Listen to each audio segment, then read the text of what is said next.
Check out this Corvette, guys. This thing is clean.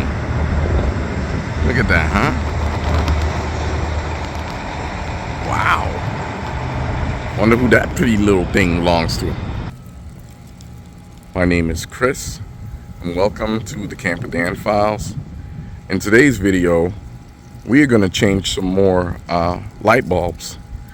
In this case, today we're going to be changing my fog lamp bulbs, and I'll explain why shortly. You're not going to believe this, but stick around. So the other day I was driving to work and I was looking at the reflection of my headlights coming off of a SUV in front of me, when I noticed that only my headlamps are on and no fogs. So I was like, wait, I know I have my fog lights on. What's going on? So got to work, checked again, no fog lamps. So the other night I came home and I checked the relay and the fuse that's responsible for these things illuminating. And all checks out, right? And the relay is definitely clicking. It's working. As a matter of fact, as we go into the interior here, you can see the fog light feature is definitely turned on. This is it off, right?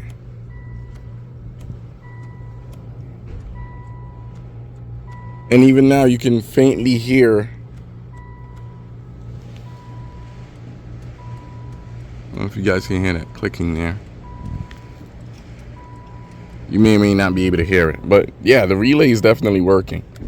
So what we're gonna do is go ahead and swap out both of these bulbs. Now traditionally you would want to take the striker off, which I've done that in the past, and what ended up happening was that I ultimately lost the driver's side fog lamp striker, because when I went to go put it back in, for whatever reason it never went back in snug, and I went camping and then it disappeared.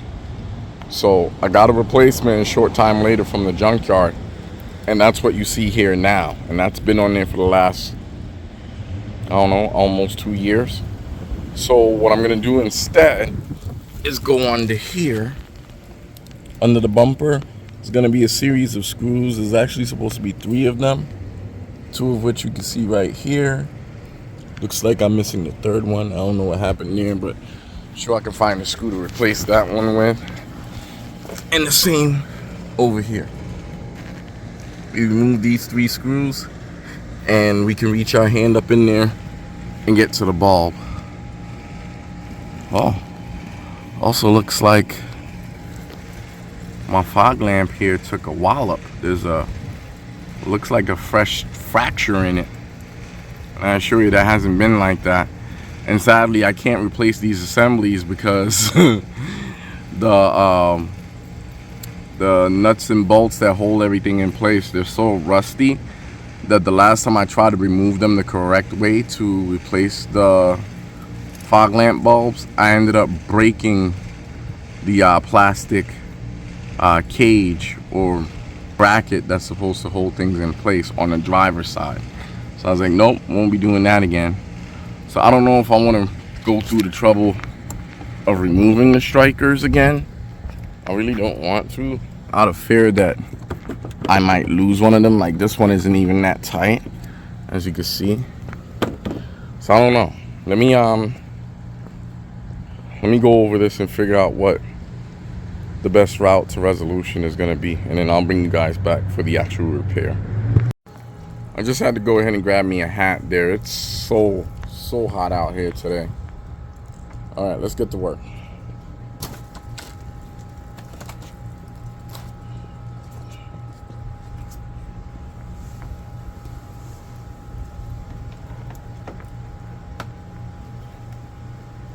Definitely going to be the easiest route to resolution. So again, once you get the splash shield out of the way here, you can actually just reach your hand in, just like I'm doing, and you're going to turn counterclockwise to remove the cover. You guys see how this is flapping here? See all that movement? That's for me breaking that plastic bracket that I told you about. You don't have to unplug the harness from the back, but there's gonna be a metal tab in here that holds the light in place. You're gonna want to press on that and move it out the way. And I'm doing this blindly, so again, I can't show you guys here, but I'll show you later.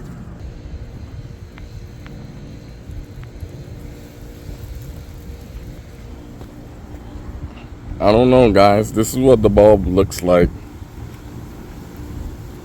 It definitely looks like it's blown. Although the element on the inside looks good to me.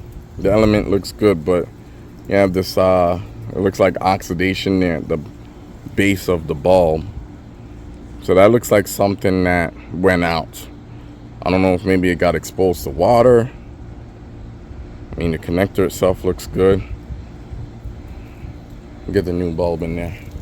Before I rip them open, these are gonna be the replacement bulbs. These are rated at 2,900K, so they're just short of 3,000K.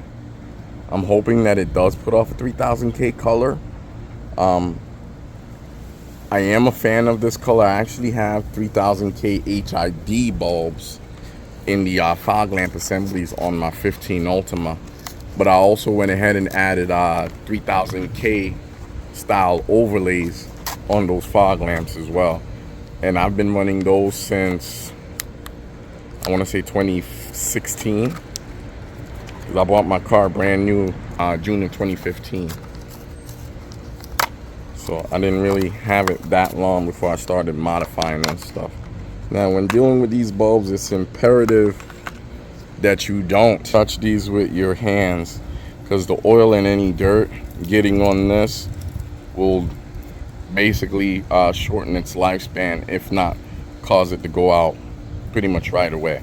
So we're gonna go ahead and get this in. If you notice, the bulb only has one wire going to it.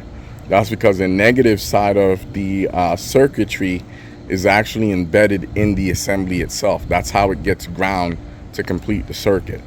When you twist the cover off on the back side of the fog lamp assembly, it could pretty much stay right there, because the negative wire, you don't want to put too much stress on it and cause it to break, because that could cause issues.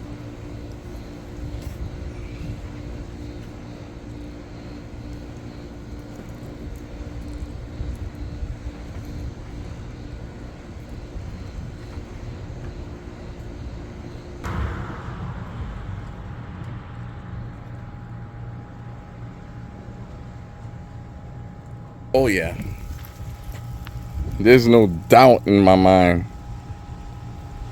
Look at this one. It's cracked and everything, so there's no doubt that these bulbs were bad. Yeah, that's the passenger side. All right, guys, so as you can see, we have fogs again. All right, so we're gonna go ahead and button this back up. I'll come back and give you guys a synopsis on everything from the actual physical backside of the fog lamp assembly, how to remove the bulb. So let me go ahead and button this up, and I'll bring you guys right back. And while we're here, guys, I think I'm gonna go ahead and put my splash shield back on. I've had it off for probably 8 weeks now. No particular reason why. I was just working on some other stuff, and I just never got around to putting it back on. So we're gonna go ahead and do that while we're here on the ground. Might as well, right? We're also gonna go ahead and replace that third screw on the driver's side with this one. I think this will work well.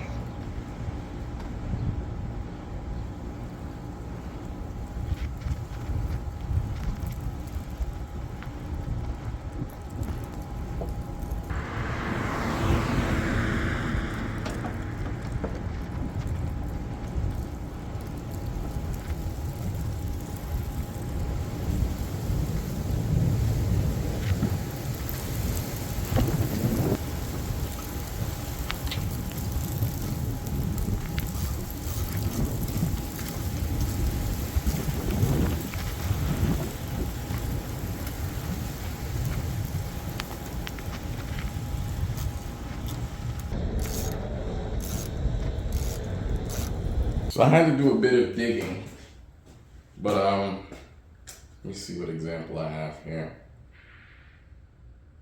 Here I have the passenger side fog lamp assembly. This is one that I'm selling. Now on the back side, you see our cover and our connector. Again, you're just gonna twist this guy counterclockwise. Now this one is missing the bulb. I still have the old bulb, so I'm gonna show you guys what it looks like. So here's this metal clip that I speak about. You're gonna push on this and go down, and then it will naturally spring back up and go into place like so. Now when you're gonna remove this, you have to push and pull down, right? There's a tang right here and one right there at the bottom.